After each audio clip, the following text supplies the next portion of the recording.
இயேசுவின் நாமத்தில் உங்களை வாழ்த்துகிறேன். உங்களை அன்போடு இந்த காலை உடன்படிக்கை தியானத்திற்கு வரவேற்கிறேன். கர்த்தர் நல்லவர். You're most welcome to the covenant of the day, and today is 25th July 2025 Friday.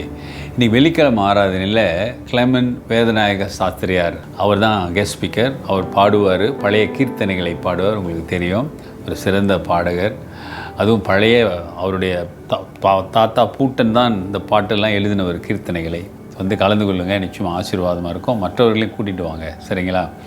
இன்றைக்கான வசனம் பாருங்கள். நேற்று பேசின அதே வசனத்தை தான் இன்னொரு கருத்தை அவர் சொல்லுகிறார்.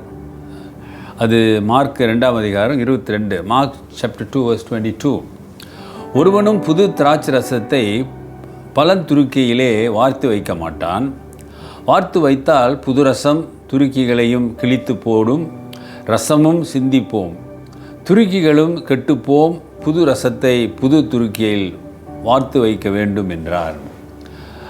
என்ன சொல்ல வருகிறார் ஆண்டவர்? நம்ம பார்த்தல, நான் நேற்று பார்த்தோமே, அதைத்தான் இன்றைக்கி சொல்கிறாரு.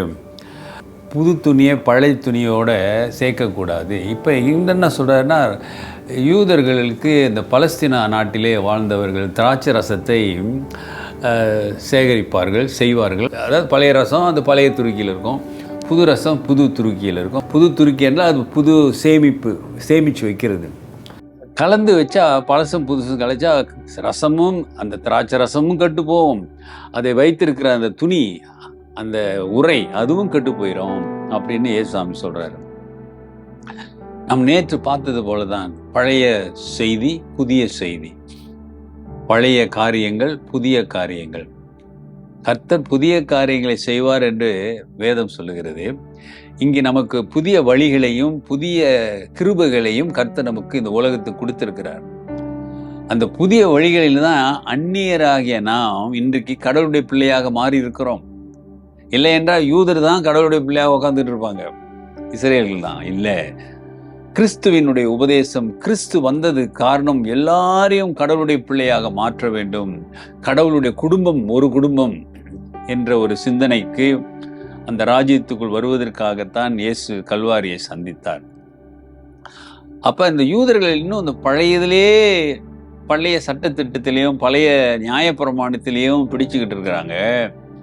இல்லை, இயேசு கிறிஸ்து நமக்கு புதிய காரியங்களை கற்றுக் கொடுத்திருக்கிறாரு, ஆகவே நாம் அதை பின்பற்ற வேண்டும். புதியதை பழையதோடு கலக்கக்கூடாது, அதுவும் கெட்டு போகும் இதுவும் கெட்டு போகும்னு ஏசாமி சொல்றாரு. அருமையான சகோதரனே, சகோதரி, அப்ப பழைய ஏற்பாட்டு செய்தியை நாம் புரிந்து கொள்ள வேண்டும், புதிய ஏற்பாட்டு செய்தியை நாம் புரிந்து கொள்ளும். அதுதான் நமக்கு வாழ்வளிக்கும் செய்தி. You have to understand that New Testament message is the message is for our life. That's a way of life, not the Old Testament. It's a New Testament because Christ, we are following Christ, and we should know what is Christ's teaching, and we have to follow Christ. ரொம்ப முக்கியம். ஆகவே கிறிஸ்துவனுடைய வார்த்தைகளை புரிந்து அதில் போவோம். அதுதான் புதிய திராட்சை ரசம், அதுதான் புதிய துருக்கி.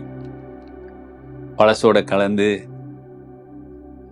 தாவீதை போல நடமாடுவேன்னு சொல்லிக்கிட்டு இல்லாமல் எல்லா சூழ்நிலையும் நான் கர்த்தருக்காக வாழ்வேன் என்று ஒப்பு கொடுங்க. அல்லேலூயா. கர்த்தர் உங்களையும் குடும்பங்களையும் ஆசீர்வதிப்பார். ஜெபிப்போம். பரிசுத்தமுள்ள ஆண்டவரே, இந்த காலை வேளைக்காக நன்றி. இன்றைக்கு ஒப்பு கொடுக்கிற பிள்ளைகள் மீது உடைய வல்லமை கடந்து செல்லட்டும். உடைய வார்த்தைகளை புரிந்து கொள்ள உதவி செய்யுங்க.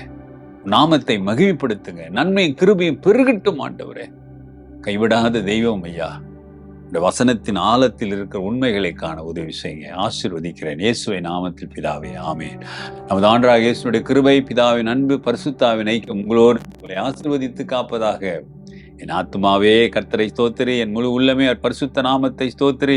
என் ஆத்துமாவே கர்த்தரை ஸ்தோத்திரி, அவர் செய்த சகல உபகாரங்களை மறவாதே. அருமையான சகோதரனே, சகோதரியே, dear brother and sister, கிறிஸ்துவின் போதனை நீ அறிந்து தெரிந்து தெளிவாய் இருக்கிறாயா? Take care and God bless.